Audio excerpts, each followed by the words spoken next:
Мы вам предъявляем постановление о производстве обыска.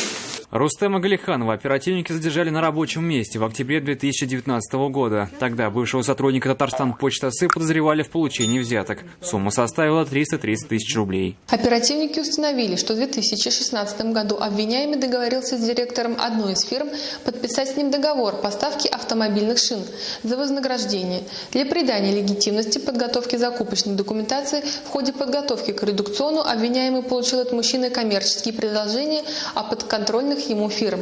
В результате был заключен контракт на сумму более 3 миллионов рублей. Но это, как установили следователи, не единственный эпизод в деле Галиханова. Похожую схему он проворачивал с поставкой горюче-смазочных материалов и с оказанием медицинских услуг в своей организации. Как полагает сторона обвинения, Рустем Галиханов брал взятки у фирм-поставщиков, после чего представлял для своей организации как наиболее выгодных партнеров. При этом других поставщиков он даже не искал. На этом он заработал порядка 1,5 миллиона рублей. В общей сложности, по данным следствия, он незаконно получил чуть меньше 2 миллионов рублей. В отношении 38-летнего мужчины возбудили уголовное дело по статье «Получение взятки». Свою вину подсудимый признал лишь частично, заявив, что взяток не брал, а деньги за помощь предлагали сами поставщики. Более того, сторона защиты просила переквалифицировать действия Рустема Галиханова и рассматривать не как получение взятки, а как мошенничество. Сроки по этой статье чуть меньше. Суд в этой просьбе отказал. Подсудимый признан виновным в совершении 2 эпизодов преступлений, предусмотренных пунктом В части 5 статьи 290, и 1 эпизода преступления, предусмотренного частью 6 статьи 290 Уголовного кодекса Российской Федерации.